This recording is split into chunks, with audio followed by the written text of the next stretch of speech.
Excellency, the Chair of the 5th STC on ARDWE, Excellency, members of the Bureau of the 5th STC, representatives of the Diplomatic Corps of the AU member states, representatives of the regional economic communities, representatives of the development partners, senior officials and experts, distinguished ladies and gentlemen, all protocol duly observed.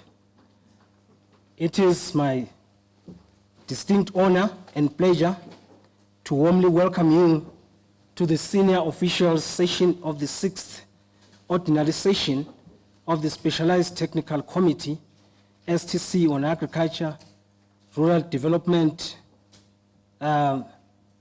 Water and Environment, taking place here at the AU headquarters in Addis Ababa.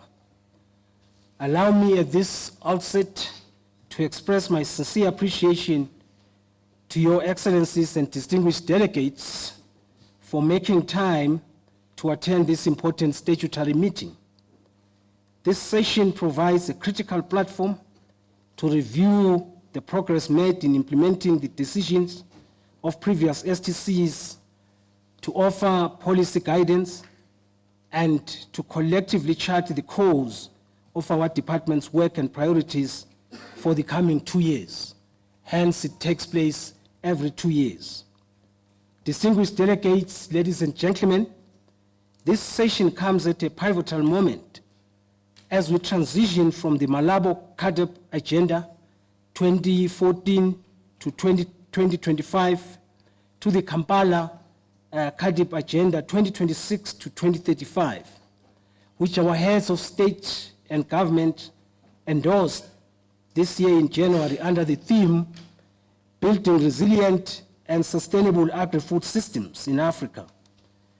This new phase represents a renewed commitment by member states to strengthen Africa's capacity to achieve inclusive agri-food systems transformation, to also ensure Africa is food secured and promote climate resilience and sustainability across the continent of Africa. Africa is challenged during this phase to have 45% of its agri-food produced from within Africa by 2030, which is a mammoth task, but a task that is urgent because 2030 is around the corner. Equally important, in collaborating with the government of Ethiopia, we recently convened the second Africa Climate Summit that brought together over 25,000 delegates, including heads of state and government, civil society, and youth leaders, under the theme, Accelerating Global Climate Solutions and Financing for Africa's Resilient and Green Development. The key outcome from the summit was the adoption of the African Leaders Addis Ababa Declaration on Climate Change and a call to action, which firmly positioned Africa as a global leader in advancing climate solutions and as a unified voice in shaping the global climate and development agenda. Yet, also under the South African presidency of the G20, our department has contributed to the G20 Agricultural Working Group, also Disaster Risk Reduction Working Group, as well as the Environment Working Group. This highlights Africa's priorities on food security, climate change issues, as well as disasters. Distinguished delegates, ladies and gentlemen, while the STC comes at a pivotal moment, it also comes at a defining moment. Africa continues to face food security challenges despite its abundant natural resources. Millions of Africans remain food insecure, while the continent spends between USD 50 and 100 billion annually on food imports. Persistent structural constraints, also such as degraded soils, limited access to quality seeds and fertilizers, underdeveloped aquaculture, and inadequate economic opportunities for youth and women continue to pose serious challenges to the resilience and sustainability of our food systems. Also, there's the triple effects of climate change, biodiversity losses, as well as land degradation, which is affecting Africa as a whole. These challenges require urgent and targeted action. It is in response to this urgent need that, assuming office in March 2025, I launched what is termed the first 100 days plan, which is targeted at accelerating the continent's efforts towards achieving food security in Africa.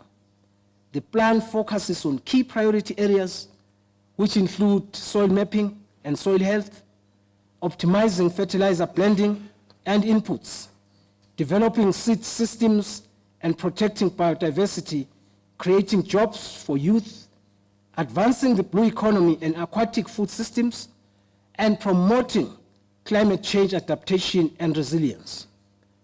Earlier results from the implementation of the plan are promising, demonstrating the potential of coordinated strategic interventions to transform Africa's agri-food systems.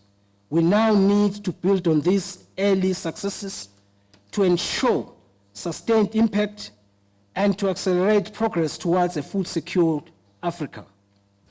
Distinguished delegates, as you are aware, the AU theme for the year 2026 will be assuring sustainable water availability and safe sanitation systems to achieve the goals of Agenda 2063. This theme comes at a critical moment as we transition from the Africa Water Vision 2025 to the new Africa Water Vision 2063 and policy, which will be presented to Your Excellencies in this session of the STCs. In line with this, allow me to commend the Republic of Zambia for hosting the third Implementation and Partnership Conference on Water under the theme, Assuring Inclusive and Climate Resilient Water Security and Sanitation for the Africa we want, which advanced the Africa Water Vision and policy. We also thank the Republic of South Africa in the context of G20 presidents for hosting the first AU-AIP Africa Water Investment Summit that reinforced commitments to scale up investment, strengthen governance, as well as provide and promote water-driven sustainable growth across the continent. Over the next 4 days, we will engage in an in-depth review of key reports, frameworks, and programs, reflecting on the progress achieved since the 5th STC and identifying the challenges encountered. The meeting will also review and approve the 5th Comprehensive Africa Agriculture Development Program, CADIP, Biennial Review Report. It will also consider the domestication and implementation guidelines for the Kampala CADIP, also resuscitation of the African Fertilizer Development Center, fertilizer blending plants in various regions, and it will also review the Africa Fertilizer Development Center, where we'll be looking at fertilizer blending plants in various regions and deliberate on my 100-day activities and the progress made. We'll also address issues related to seed and biotechnology, animal health, drought management, livestock, and agri-finance, ensuring a comprehensive approach to advancing agri-food systems. The session will also deliberate and decide on continental issues pertaining to repositioning Africa's voice on climate change at the global stage, buffering socio-economic and well-being against disasters and risks informed by cutting-edge climate and meteorological data as well as information, enhancing biodiversity resilience for sustainable food systems. The Commission further envisage your policy guidance on sustaining ecosystems and communities' well-being through combating desertification, sustainable land restoration and management. As I conclude, I would like to take this opportunity to sincerely thank the Republic of Uganda as the chair of the 5th STCs, as well as the other members of the Bureau, namely Cameroon, Egypt, Cote d'Ivoire, and Namibia. It is through your able leadership that we're able to achieve all that we've accomplished. I would also like to thank all member states, the RECs, and partners present here and virtually for your continued commitment and support.